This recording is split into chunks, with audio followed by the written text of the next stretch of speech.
All right, and it looks like we are live. Good morning, everybody, real estate people. We are here today with our very special guest, RT agent. And as you know, with Ask Us Anything, it's broker agnostic. We have a lot of guests, but I'm proud of this one because it's an RT agent, Jado Hark, who, how many years I think I've known Jado now? It must be, I'm thinking about 25, 26 years old I must have been. So for those that don't know this, Jado used to own some nightclubs downtown Minneapolis, which I frequented those nightclubs probably way more than I should have. Being in real estate and young and making commissions, I'm like, I could go put this in the bank or do something responsible, or no, I'll just go to the nightclub and go to the VIP room. And that's how Jado got his start making money, was probably off of me. But absolutely. So, now Jado's with us here. He's doing a great job in real estate. How long ago did you get licensed now? Is this 4 years now? 2019, end of 2019. 2019. So yeah, we're in basically, year 4. Yeah, correct. Right. So a lot of people, and we see it, there's sort of that ramp up in the first couple of years and you're learning. You ramped up very quickly. Mm-hmm. You got yourself into a really interesting niche. I want to kind of talk about that today, what niche you have. And on top of it, you started building a team almost right away. So I think, correct me if I'm wrong, but you looked at this almost like a business right away. It wasn't like an internship into real estate and you're going to dip your toe in. You started treating it like a business almost right away, Right. Including growing a team and trying to build systems, and you were completely unfamiliar with all of it. Yep. So tell me just, or our audience, a little bit about, about that journey for you. Of course.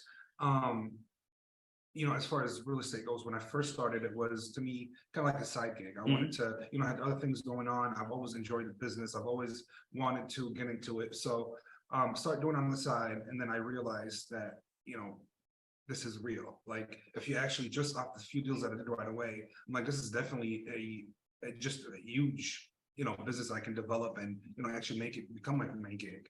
So that's kind of when I started kind of taking more seriously. I'm like, I need to put more time. I need to focus on this. So it went from being kind of like a side gig into my main thing. And it's basically just because I saw how much potential there's in this industry. But I think you also saw how much attention it needs if you're going to do it. It's not something you cannot focus on here and there. I know we've had that conversation before. Absolutely. And let's face it too, talk about attention and where your attention goes. How many businesses or how many things are you involved in right now? I think when people meet you, they don't really understand how many things you're actually doing. Probably, I think I own about 8 different businesses that I'm like literally, I don't want to say all of them are hands-on, but I'm definitely involved in all of them on, on regular basis. You're an operator at some level in pretty much your own. In some of those things, you own an edible arrangement franchise. You're buying real estate such as hotel businesses. Is there anything else that you want to share? Construction. But that's hotel, right. When the reason I got into the hotel business is I have a lot of real estate investors that buy duplexes and triplexes and fourplexes, right? So, and I've always invested in real estate. But when I got my license, I'm like, I can't buy those anymore because if you're my client and you see me buying a duplex and you looking for a duplex, right? You're gonna be like, how come you bought that one and didn't send it to me? Right. So ethically, I couldn't do it anymore. So I went into, I'm like, what's the next step up? Either the apartment complex or hotels. So I enjoy the hotels more because it's more fun, right? You can control the pricing, go up and down. Weekends are busy, go up. Well, there's more cash flow involved too, right? Definitely more cash flow. Yeah. And you're with apartment complex, you know what you're going to make. You're very capped. I always like a challenge. I always like to improve the business that I'm in or to just take it to another level. So that's why I went into the hotels. So currently we own one in Virginia, Minnesota, one in Wilmer, Minnesota, one in Coshington, Ohio, and one in Teterboro Falls. Which is funny. I was just driving through Virginia not that long ago. I was wondering which one was yours. It's called Pineview. Okay, I was going to call you. I was on a motorcycle. I couldn't pick the phone up. Sure. By the way, everybody, this is called Ask Us Anything. You can jump right in at any time and start asking us questions. If you got questions for me, great, but Jado's our main guest too. So if you have questions, feel free. This is your time. This is your platform to kind of pick Jado's brain and figure out exactly how he does what he does. Because, to think about it, a lot of people are overwhelmed in real estate. And let's face it, not a lot of people are actually treating it like a business. And I think we throw that term out there, treat it like a business, and we don't put any context. What do you mean treat it like a business? How do you treat it like a business? Well, really, when you look at real estate, the way I define it, you see a lot of people that are conducting business, but they're not running it like a business, or self-employed conducting business, not owning a business. When you own a business, you're owning systems, you've got leverage, you've got people, you've got, things other than yourself that are holding those systems together. So if you happen to go on vacation for a weekend, your whole business is going to fall apart. I agree. You got those systems in place, where I think a lot of agents have no systems in place and they're recreating the wheel. Every listing, they're recreating something. Correct. Every buyer, they're recreating something. Every open house recreating something. And they feel overwhelmed and they're doing 15, 17, 18 deals a year and they feel like they need 4 assistants, you know? Absolutely. So, you know, when we talk about treating like a business, you know, and how you run your businesses, talk a little bit about how do you manage not feeling super overwhelmed with 8 different things going on. Sure, you have to put people in a position to help you, right? You know, some people are just control freaks, or they're just, you know, they like to control every single aspect of the business. They're just, if you want to grow and own multiple businesses, there's only so many hours in a day, and there's only so much you can do. So you have to put people in positions where you trust them to get a job done, right? You know, like everyone knows Noah that's on our team. Noah, he's actually came in as a partner with me on these hotels, and he handles a lot of the data stuff for me. I have a manager that runs out of arrangements. My business partner handles the whole construction side. So there's, you know, there's always people in a position where you got to trust them and help them. But to kind of the point, as far as like how you control a business, first, from a real estate standpoint, you really have to create a system and then implement it, right? To be able to manage everything, your day-to-day stuff. So it's one thing to create a system, it's another to actually implement it on a regular basis, where it actually get to a point where it's just on cruise control and running itself. I always like to say you need to inspect what you expect, right? So some people will kind of create something and they take their eyes off it. They think they don't forget about the maintenance and the management of it, and they don't really look at it. So you don't have to reinvent the wheel every single day, but you do have to have your things that you focus and focus on. So in real estate, what kind of things are you focused on? What with your team for performance? What are you really looking at to say, is this team even working, or what's your focus? Strategies, right? Like I tell my team, I can take you to the water, but I can't force you to drink, right? I can show you how to get business. I can show you how to close a listing, but you know, I can't teach hustle. Like you really have to want it. You have to put in the work, and I'll show you how to get there, right? So one thing we focus on the team is, you know, getting the business, and then how do we develop the business after that? Plus, after we develop the business, how do we keep that coming? How do we get referrals out of that business, right? So it's not just a one-time deal. And I even tell all my team members and my agents, like, if you guys are with me for more than 2 years, and I'm not doing my job right, because my job is to teach you the business from A to Z for 2 years, and you're going to go on your own. If you want to stay with me forever, don't get me wrong, I'd love everybody to stay, but my job is but you don't want people dependent on it. Correct. Yeah, exactly. So you should be able to be in a position where you're by yourself. And, you know, that's why we do these podcasts and, you know, these interviews, because most of the people that watch these are newer agents, right? The people that just have been in the business a while, they don't feel like they need to. Right. So they're usually wrong about that, but So, but, you know, that's why, you know, guys, ask any questions you want to ask us, because that's how I learned. You know, call me all the time. Mike, how do I do this? What do I, you know, how do I handle this situation? So, and if you don't ask, you're never going to learn. Yeah, I want to touch on something you just said a second ago. You talked about making sure to optimize your opportunities, where you're not just looking at one deal and done. And one stat that really kills me about real estate is that 50% of people forget who their agent is within 1 year. Correct. After the house is closed, they forget who it is. Or 80% of people say they will use the same agent twice, 12% do. I look at that as an industry problem. It's a reality, but it's a problem. And you're saying that that's one thing that you really try to solve in your team, is that industry problem, is making sure that you're focused. We always say things like we're focused on the relationship. But what we really need to preference that with is, are we focused on the relationship until we get the deal, then the relationship is gone? Or are we focused on the relationship before, after, during the deal, and all the way through? Absolutely. Because I think that's one thing you're really touching on, where agents always talk about, I focus on the relationship. Yeah, but up to what point?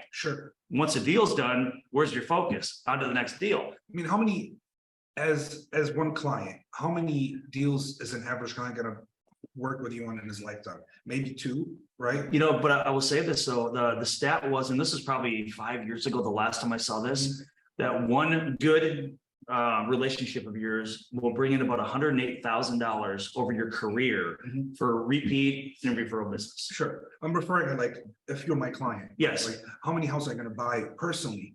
2, 3, 4, depending on second homes and things like that. Yeah. I'd say most would be 1 to 2. Right. So as far as one client, you can only get, let's just say, let's say 3 deals in his lifetime. But that I have one client, Tara, he sent me so far 11 referrals. Right, exactly. One client. You know, he sent me 7 before he even used me to buy his own house. Correct. Right. And that's exactly what I'm saying. So, you know, if on average, and this was years ago, 108, it could be 150,000 of economic impact per person, you know, right now. But years ago, 108,000, I'm thinking to myself, one person, and if I know 100 people, Mhm. and let's face it, I think of one thing we really fail at in real estate.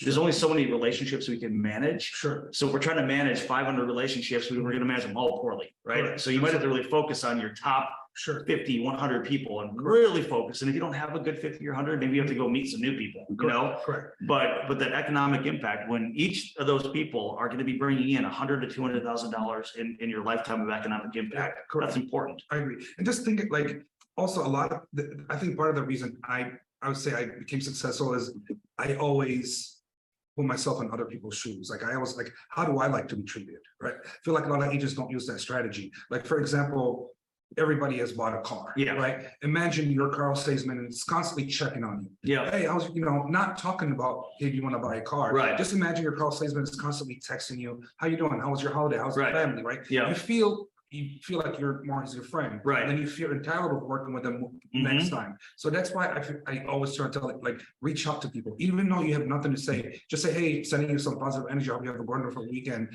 People care about that stuff. Even like if I feel like a lot of friendships fall because people don't check on their friends often. So imagine if you implement that in the business, takes personal stuff, that becomes personal. Or if the car salesman wanted to add some value, not pushing the car sales, but would it be great if the car salesman reached out to you personally and said, Jado, that car I sold you 2 years ago, there's a recall in it. Yeah. You should really get in here and do it. Sure. It's things like that, adding value, checking on relationship. Sure. We got some questions now. Maybe we should jump into these. Sure. We could talk all day long and just get distracted here. Absolutely. All right, so Jado, I noticed that you do some business with high profile people. How do you break out of the box and connect with those people? So I knew bringing you on, hands down, people are going to ask. Sure. Let's talk about your client list if we could. For those that don't know, let's talk about your client list and the type of people you work with. Sure. And then let's talk about how you really broke into that. Sure. Here's one thing. I never discriminate when it comes to, the level. No, you don't. Right. Yep. So, I'm working with a client now that she's buying a $32,000 lot, and I've put a lot of work and effort into our deal. Yeah. And I'm working, with multi-million-dollar deals. But to answer the actual question, as far as how you go after high-profile people, it's really all about networking. Like you really have to put yourself in a room when there is high-level people in it. If it's athletes, business people, CEOs. So I learned in this business, nothing's going to be handed to you. You have to really go after every single business. I'll give you an example. I just sold a Timberwolves player a house. Timberwolves, yep. So, and that's one thing I want to touch on too. So Jado, for those that don't know, Jado's client list, and you probably can't be name drop, but I can name a couple of names. I mean, I post them. Like, for example, if you don't mind, I can say I sold Rudy Gobert his house last week, Mike Conley his house last week.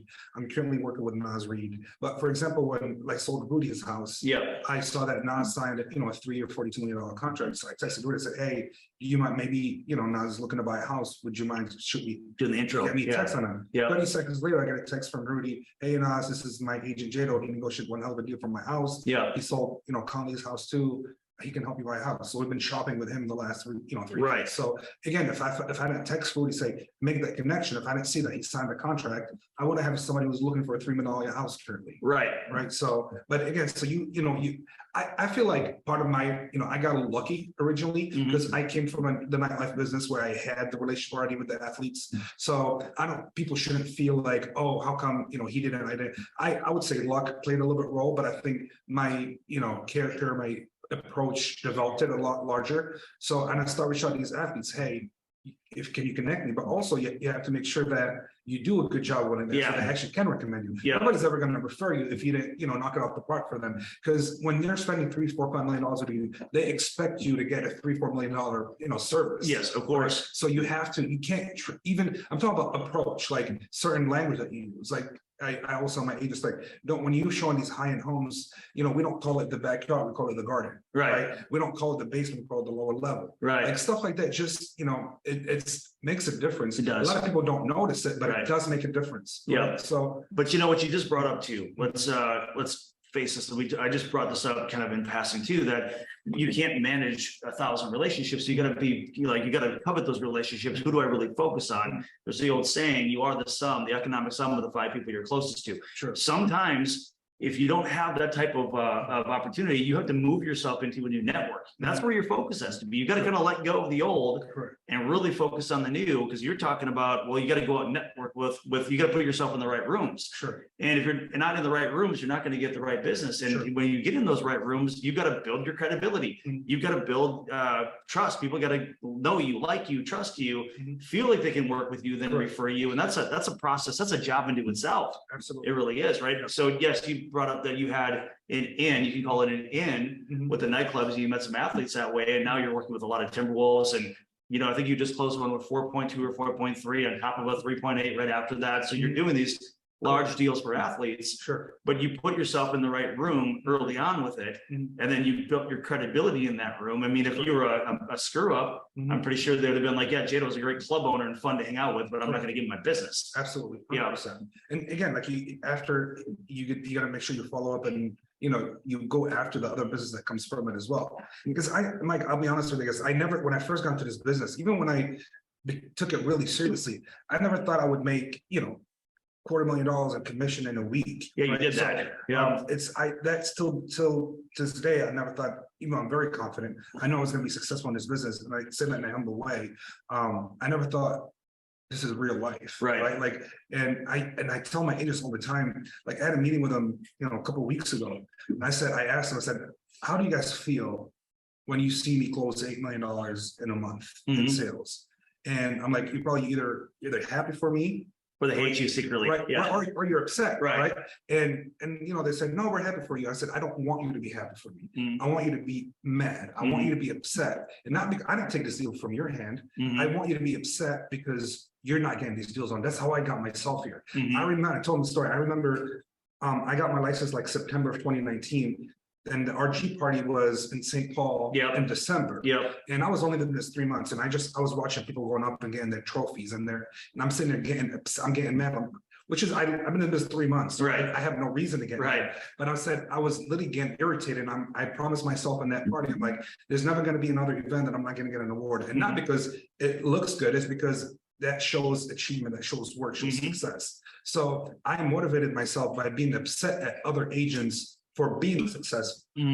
That's how I motivated myself. And I feel like a lot of people do that as well. So no, I don't want you to be happy. I know you're happy for me. If you're with me, if you're my friend, if you support me, I know you're happy for me. That's never going to be a doubt. But I want what I do to upset you, because that's how you're going to motivate yourself. Yeah, what you're saying, you don't want them mad at you. You want them mad at themselves. Absolutely. Because they haven't gone out and done it yet. And I talk about this with agents all the time. It's just limiting belief. I can't do it, or I don't need it. Why do I need to do that? I really can't do it. The fact is, it's all just limiting belief and fear. Absolutely. We all, as people, we all have this drive to go out and push ourselves and do more. We just have to open ourselves up to it and embrace it. Absolutely. And, I think all of us, especially in real estate, that really thrive, have some sort of level of at least self-competition and keep pushing themselves. Absolutely. Because the comfort zone, there's no growth. There's a growth zone and there's a comfort zone. And those two are completely independent of each other. And you'll notice that the best agents are out in the growth zone. They're constantly upgrading and pushing and developing and learning. Yeah, and they're very mentally strong. They are. That's one thing. And again, it might sound cliche to a lot of people, but if you put something into your mind, I can guarantee, if you have the confidence, if you actually truly believe you can get it done, you will 100% get it done. The human brain, the way God created us, is the most complicated, but yet the most rewarding thing you can have. If you genuinely really put in the work and think I can get this done, you will. Again, when I first got into business, you and Jeannie Braun were the only two who were reaching out from that question. You guys are my mentors, and I learned 100% everything I know from YouTube. So, but I didn't want to call you guys as much or ask as many questions. So with these agents, or the younger agents, we're asking you to ask us, call us, ask questions. We would love to. I believe in good karma. I believe in helping others will eventually go back to me. So we believe in abundance, right? Exactly. Not scarcity. So I agree, but it's still a good thing. It's a wonderful thing, and it's positive. So I feel like there's a lot of agents they're in a lot better position than I was when I first started, right? Because I didn't want to ask as many questions, or I was shy. I didn't want to bother people. I wasn't on a team. I was solo. So that's why I'm like, just ask for it. That's why we're doing this. Help me help you. Right. So, and that's why we're here. Let's look at the next question. Great answer, by the way. We've got, what were some of your biggest challenges you faced when scaling your business and personal performance capacity? The biggest challenge is finding the time to balance family, work, and all these businesses, right? Because before anything, I'm a father. Before I'm a businessman, before I'm a leader or a team leader, my kids come before everything else in this world. That's the reason I put in this work every single day. I've traveled the world. I've done everything I've ever my heart wished. The only thing I still have to accomplish is to make sure my kids and their kids are set for life. Right? So the challenge is showing them the love, the support, and yet still build their future for them. Right. So I would say that's probably the biggest challenge is not getting enough sleep. Being there for the kids in the morning before they go to school, after they come back, spending time with them at night, taking them out of time, create memories, but yet still run 8 different businesses at a very high level. And we all know, like the other business that I have, I can easily manage. Real estate, it's so up and down. One time I have to put it 15 hours. Sometimes I'm working an hour a day, right? So, and that's the challenge is you don't know when you're going to be busy. When we thought it was, slow season is, January, February, well, were my 2 busiest months. Right. And, now it's slowing down a little bit when it's supposed to be spring, summer market. Right. So this industry and this market has been very bipolar. Yeah. So I haven't been able to predict when I have time. So just again, figure out the time and balancing it correctly. I think one challenge you have too is you put a lot of pressure on yourself, to perform.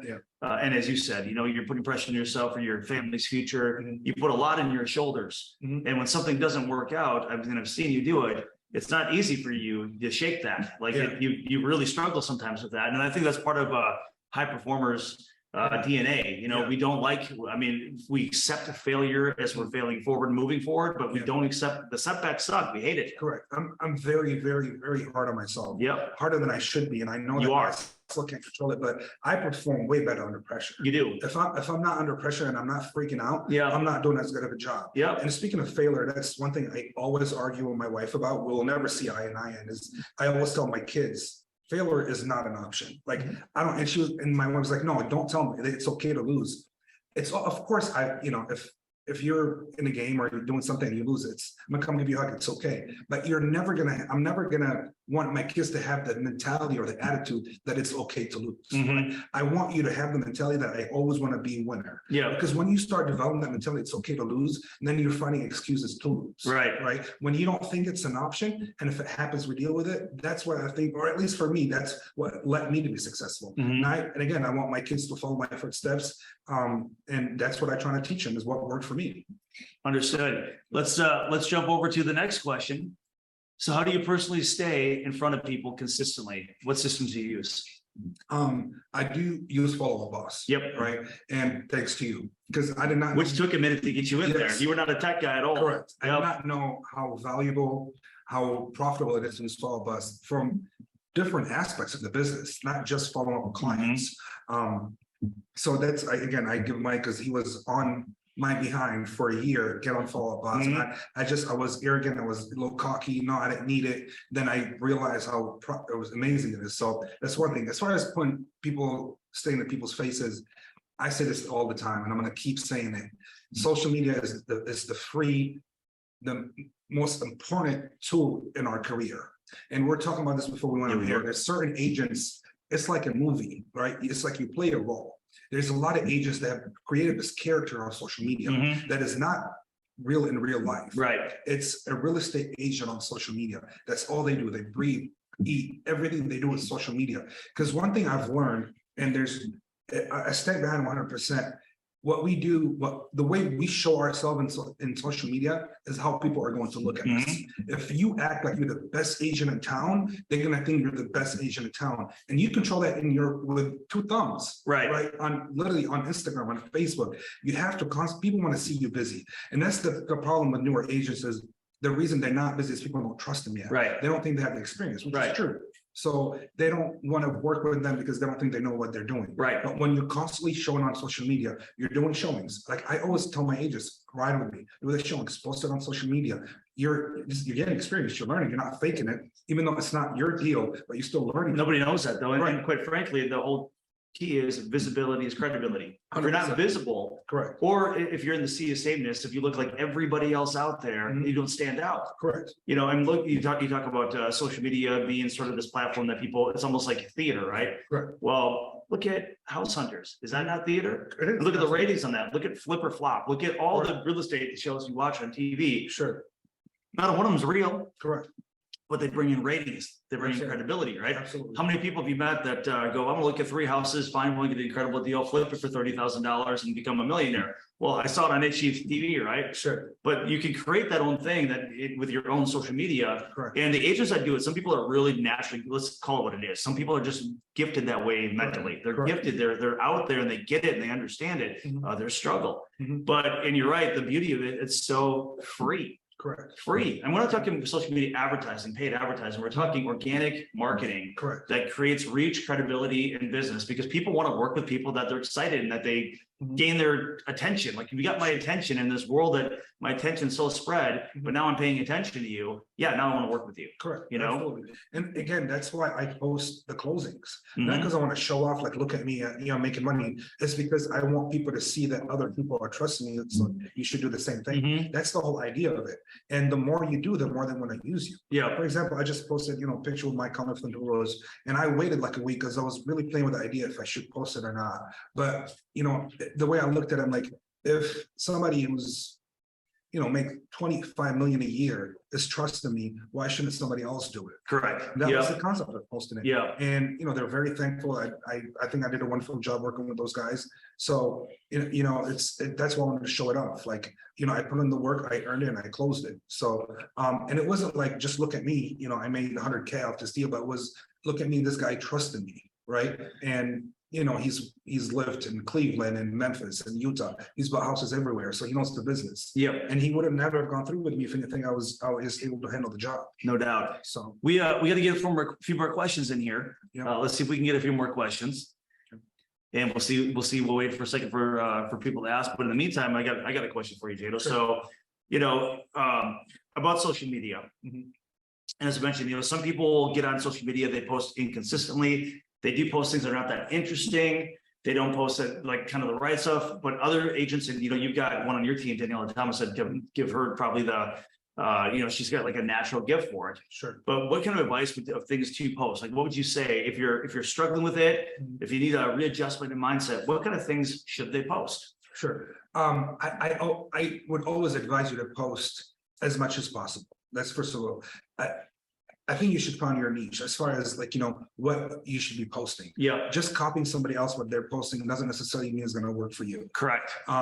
Create, like I said earlier, create the character in the movie that you want to be on the social media. Right. And really stick to it and post every single day. Yeah. I would say, the easiest thing to do is, if you're a new agent, right? Yeah. Pick up showings for other agents. Yeah. Post houses. People will Yeah. ask questions. People, I see this all the time. People just want to look at homes through social media. Mhm. Everybody loves nice homes or just a home. Yeah.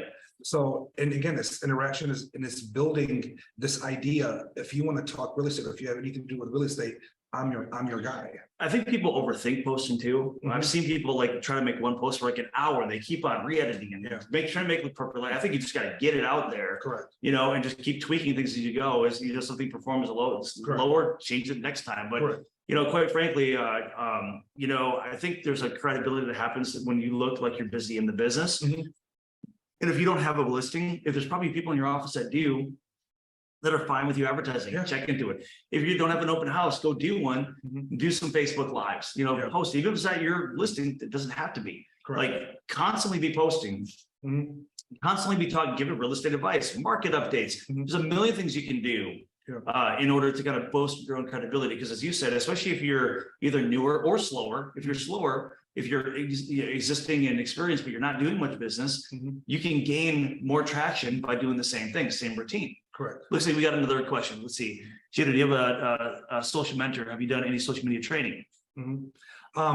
I have not done any social media training. Yeah. I've never had a social mentor. I've always enjoyed social media. I think I learned it when I owned the clubs. Yeah. Because we had to constantly, create flyers and Yeah. post and, promote these parties for people to come in. So I think I picked it up from there, just the ideas and the concepts and just the ways to do it. And I've always enjoyed it. Like, Mhm. I think, when TikTok first came out, I think I got lucky because I was one of the first. Became popular, I would say.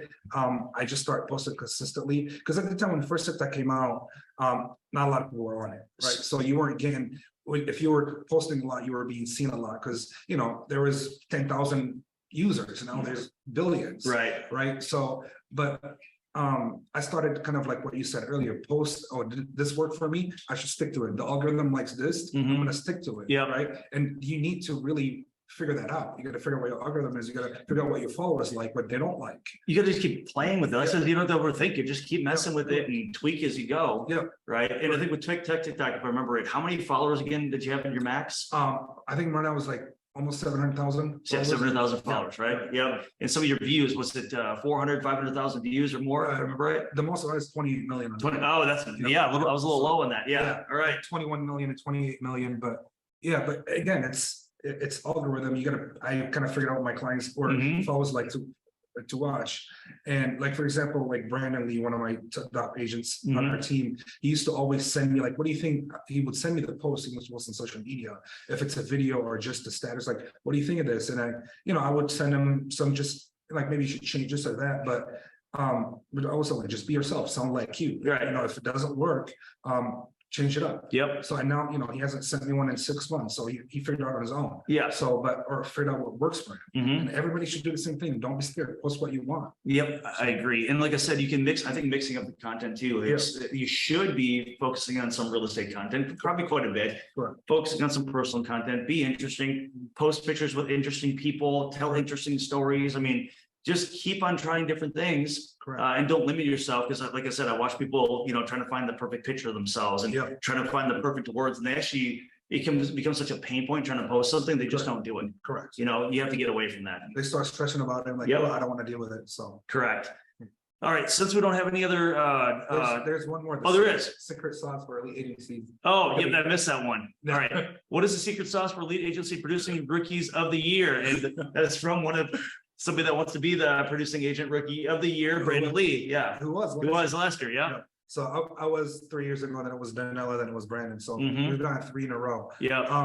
The biggest challenge with the elite agency for me was, I recruited all young agents, all brand new agents. And as you know, in the business, young agents they take a while to make it in the business, right? So from a business standpoint, it's not the smartest business concept for me when I'm taking on new agents all the time and putting work and effort and knowing I'm not going to make any money anytime soon. Right. Well, especially since you weren't providing a ton of leads for them or that kind of stuff. You're basically trying to cultivate agents that source their own business, and you're going to help guide them into doing bigger business. And it wasn't like a traditional team where you're going to, have a lead mill, so to speak, and you're going to have ISAs and grinding the follow-up out of these guys. It was a totally different deal. And there isn't a secret sauce. I think the difference is that I do than other teams don't is I feel like a lot of teams, all they want to do is train agents how to get a deal done, right? If you get a deal, here's what you need to do. My 100% focus at first is how do I get a deal? We'll worry about it later. Let's get it first. And I think I would say the reason we've been successful is because I'm always trying to show them ways and how to get clients, how to, even it's going to take time to work on them, how to follow up, make sure you get them into a meeting. Let's sit down and have a buyer consultation. Let's educate about the business, even though if you're not ready, let's take the time and know that. So I think that's the difference is I really focus on, how to create the business and just how to execute it. And I think the secret sauce, if there is one that you're trying to bring to the table, is your version of leadership. Because you're trying to lead them down a specific path. Like I said, a lot of teams run very differently. There's no one definition of how a team runs or how they do business or how they educate agents. You've got your version of it, and you appeal to a certain crowd. And I think that's what it is. And I do take pride as a leader. Like, when last year, I was nominated for the Real Producers Realtor of the Year, Leader of the Year, and Table of the Year. And I was just, sitting there praying about it. And I said, Jesus, if you're going to bless me with one, please let it be Leader of the Year. Because that Realtor of the Year shows that I'm doing good numbers. And I don't care about that. Like being Leader of the Year shows that everybody else around me is doing good numbers. That's the only thing I care about, right? I've been blessed. I'm thankful every single day. I keep, I think I'm blessed more than I deserve. But the one thing I really want to achieve is to make sure that all my team members are just as successful, if not more. So Well, I think we're about out of questions, my man. And we talked really fast. Oh, wait, we have another question, maybe. Hold on, it's just gonna be popping up on the Sure, screen. absolutely. I'm like, we're talking Keep so it coming. fast that we get through Yeah, all this so quickly. All right. So another Brandon Lee question. Sure. How difficult or how much weight do you have on your shoulders from playing it cool all the or being so cool all the time? Honestly, I mean, that's my personality, that's my character. I don't think I can fake being somebody else. I take pride in being who I am, although it doesn't all the time mean it's a good thing, right? Everybody's, they're good and bad, but I think just being a good person is the best, is what I try to be every day. I think I don't care what religion, color, shape you are, treating other people, I don't care what you do for yourself. I think what determines what kind of person you are is how you treat others, how you take care of the people around you, the people that you know and you don't know. So I think what you're saying in one way or the other is you lean into the weight on your shoulders. You don't Absolutely. play victim of it or cry about it. You lean into it because you feel like Correct. you have a greater purpose for other people.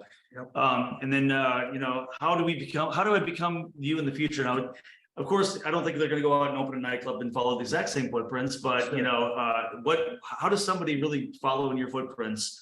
Yeah. Not being you. I don't want you to be me. I want you to be you, because everybody's, again, special in their own ways, right? And you can be a better me. You can be a better person than you if you just put in the work, put in the effort, and just be genuine, be ethical. This is a very small town. People don't understand how small the top agent in this town are, and everybody knows everybody. So be ethical. Don't try to screw anybody over. Give your clients the best service you possibly can provide. Be honest, give them your, the true honest opinion. Don't think about the dollar, how much your check is going to be, and just be you, put in the work. There's so much. Again, I've been in business for years and I've done plenty of deals. I had no idea how much money there is in this industry until this year. Right. And if money is not okay, so the thing is, people get weird about money, right? When you talk about money, they go, oh, it's kind of a dirty thing to talk about. Yeah. Truth is, the money is a byproduct of the work you do, right? So, I mean, if your focus is really on the work, the money's going to come. Correct. And it's a measure of the work you do. That's all it is a measure, right? And here's one thing okay, so every time I ask somebody, why did you get into real estate? Right. 99% of the answers are, I want to help people. Yeah. Right. Yeah. Everybody wants to help people. Right. Like if you don't want to help people, you're just not a good person. Right. But to me, I didn't get into business just to help. I want to help people. I got into the business to make money. Right. And I think every person that says, I want to get my real estate license, the number one goal is that dollar sign. Yeah. No matter what you tell me, like you didn't wake up one day and say, I want to help a person. I'm going to go get my license. Otherwise, if you want to help people, why not grab a gun and a badge and be a cop or go to the military? You choose real estate for a reason. And I think there's nothing wrong with saying, I want to make a lot of money in real estate. I think what's wrong is how people will treat people in the pursuit of that. Correct. Right. So if you do it ethically and you do it in a way that you're proud of and that you can hang your hat on, then you should make all the money in the world. Correct. I agree. All right. So what are some ways that realtors can stand out? So again, every agent is special in their own ways. I think the way I stand out doesn't mean necessarily the other way another agent is going to stand out. I think you got to figure out your character. Everybody has a different personality. Everybody has a great personality, right? Everybody that I've been around in the business, I've enjoyed being around. I've kind of, given advice, and it's be you. Like figure out who you are as an agent. Figure out what you really want in this business, and really stick to it. Again, we go back to play the character in that movie. Who are you? Act this way every single day, and you build a brand. And you got to figure out what your brand is, and that's how you're going to stand out based on your brand. And I think, as you mentioned, it's going to be different for every single person. No two people are going to be identical. You got to find your niche, what works for you, what's special, lean into those things. Okay, so here's another question. Now the questions will come in. See? Sure, yeah. Just take a minute to warm them up. Sure. When you go to a listing appointment, what do you bring with you? What kind of presentation? Do you have one? Do you bring anything with you? Sure. Now, as the lead agency, I have a folder, a book, a listing book. Basically, it shows everything you need to know about a listing. Yeah. Right. And then it shows, all the houses that we've listed as the lead agency. Again, we go back to people want to know that you've done business. Right. And usually in listing appointments, people ask me, well, what have you listed in the area? Or, how what did you do? What was different? Most people, when they want to list their house, they're going to talk to a couple of agents. Right. Right. So in a listing appointment, you got to figure out what are you going to tell that client to convince them that you're the better option? Yeah. Right. So you got to do your homework. You got to really understand that specific property. Yeah. You have to give them peace of mind. You have to tell them what's different about you than the other agent can't deliver. Right. My strategy is always usually is social media. We show them our following. We show them that we can market this to, a larger crowd, because it's all about the eyes. How many people get to see that listing? Yeah. Right. We talk about how we have some off market, clients as well that we send this to. So you got to figure out who you are, your character, who how you do business, and close that listing, because a lot of agents think you can just go throw a house on the MLS is going to sell. Yeah. That's not going to happen. I mean, that happened 2 years ago when the interest rate was 3% or 2.5.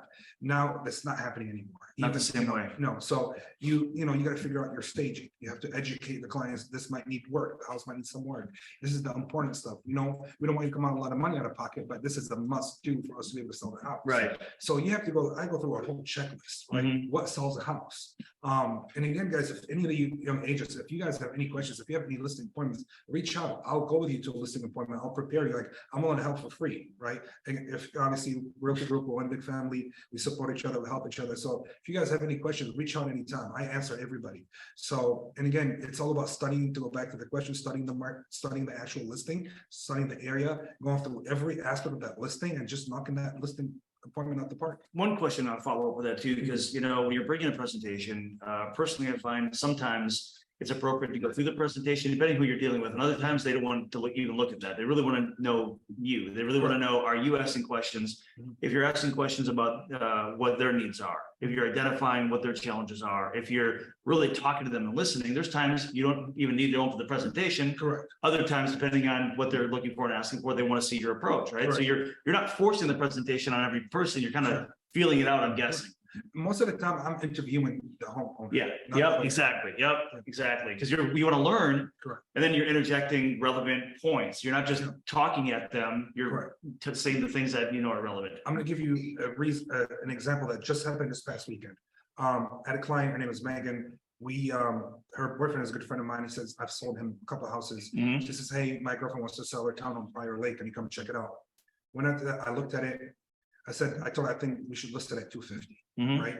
And I start getting the work done, getting the pictures done. And then 3 days before we go live on the market, her address is 5410, 5412 went on the market for 270. She called me, she says, I'm kind of concerned. Why did the one right next to me is very similar to mine, went for 270, not 250. So I pointed out, they have a little bit more updates. I pointed out what's the difference, different, but I'm like, I think at 250, a lot of people do searches between 200 and 250. How they're searching for. Yeah. So there's a cutoff that I don't want to miss out, even at 251. Right. So, and I really think we can get multiple offers at 250, sell for more. So I end up calling the other agents and said, hey, what kind of action have you done? She says, we've got good action. We're probably going to get a couple offers.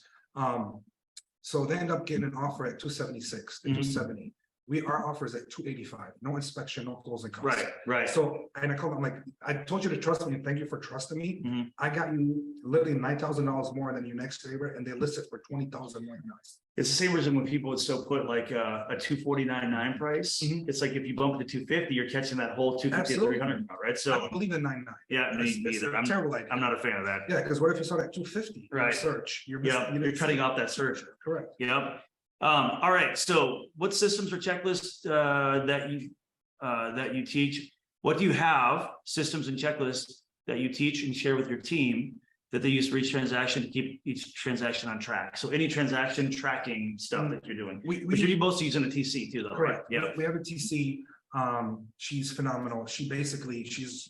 She follows up. She keeps us in check. She keeps us on track of everything. We're based on every single email. We see everything that's happening. We're just not sending the emails out. So she, I recommend a TC. I mean, it depends on how much volume you do. If you start doing a lot of volume, it's almost impossible to do it on your own. If you're doing a little, I still would say use somebody, just because, to kind of, there's some mistakes that could be done. I obviously TCs can make mistakes too, but they're trained every single day on not to make any mistakes. So, RTC, they basically write the offers, they connect, RG title with the client, the lender, everything, inspection, timelines. Hey, inspection is due tonight. Where's the amendment? Has this been signed? So that's and we offer the TC with part of our team. Right. But if you don't have a TC, I'd say work with one. It's always a great idea. And as far as keeps transaction on track afterwards is follow-up us, but the actual transaction itself usually starts and ends with a TC. So Right. I agree. I don't know. There's no way I can do the business that I do without the TC that I have. I think it's great for newer agents to do their own TC work, to learn the paperwork and learn the thing, but at a certain point, you're not making money doing paperwork the same way you are, when you're looking for high intent buyers and sellers. Correct. You make your money Correct. with them, and the TCs make their money with the paperwork because that's they're doing volume of it. And that's one thing you taught me from the get-go, and I still kind of remember you said, when you get to a point where you're busy, you gotta learn how to outsource the not so important stuff. You gotta focus on how to get the business. Let the little stuff have other people deal with it. And again, that's the one thing I learned from you. Yeah, and it's not that it's not important, but it's not money producing. Like it has to be done. Your skill set, what you do is you bring people in. That's the high intent buyers and sellers is where the revenue comes from. Sure. These other things have to happen. They're of great importance, but they're not where you make your money. Correct. That's where the TCs make their money because they do it in volume. Correct. Absolutely. That's their role. All right. So let's see.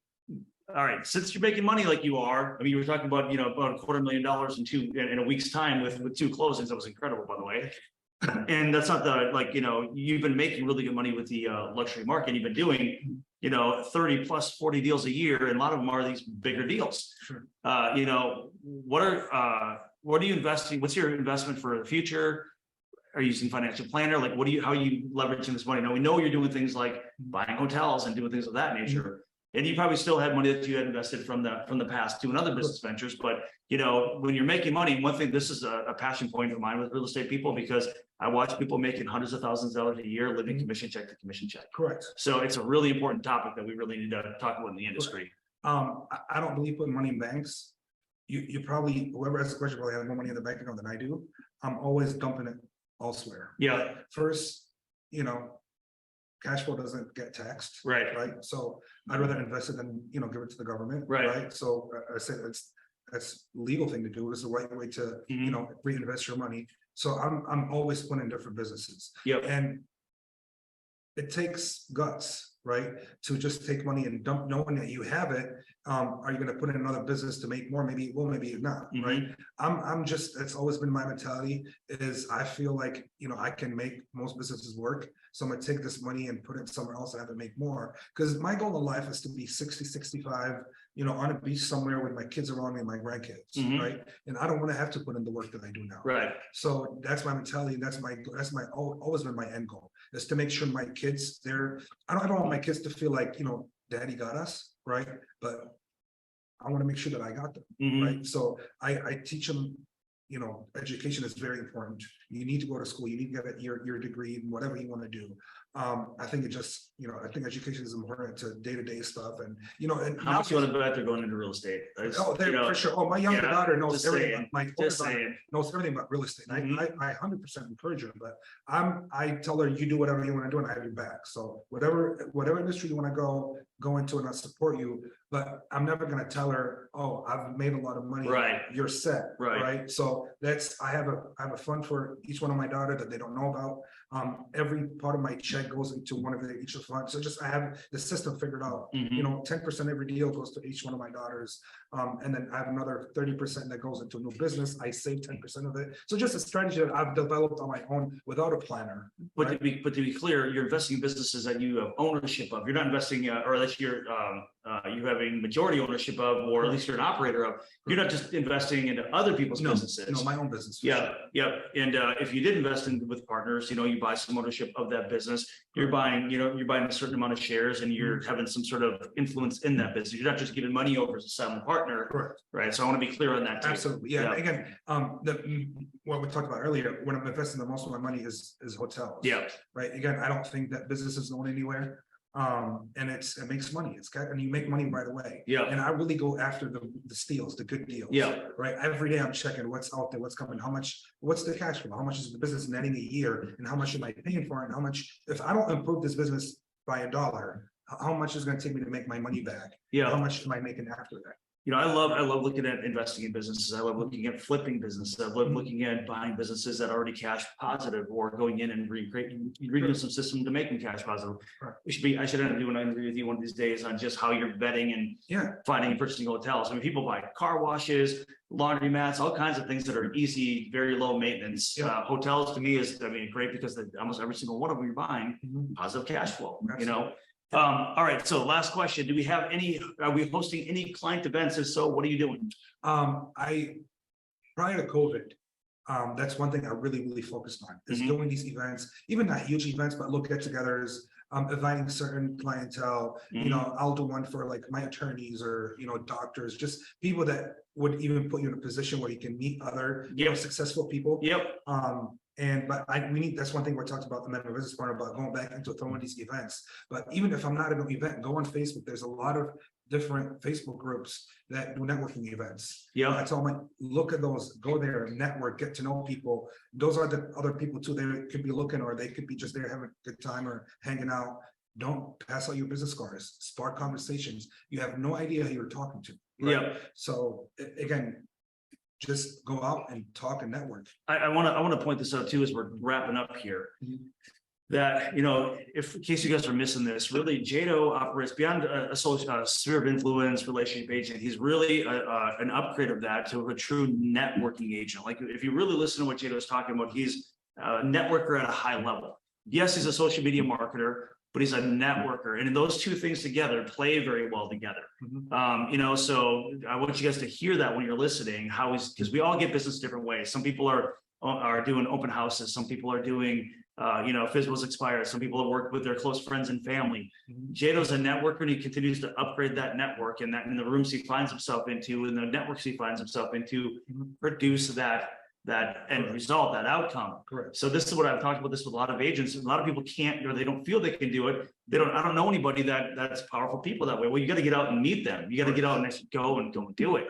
It's almost like you need to focus on that first before you focus on upgrading your business, because one leads to the other. Absolutely. I agree. All right. So thanks for joining us, everybody. Thanks for tuning in. The next one that we're going to be doing is going to be with Kelly Brown in August. So stay tuned for that. We're going to be putting those ads out very quick. You can also follow us on YouTube. This entire episode will air on YouTube. We'll have that uploaded very quickly. So thank you, Jado, for coming in. Appreciate it. We'll catch you on the next one. And guys, reach out and ask questions. We're all here to help.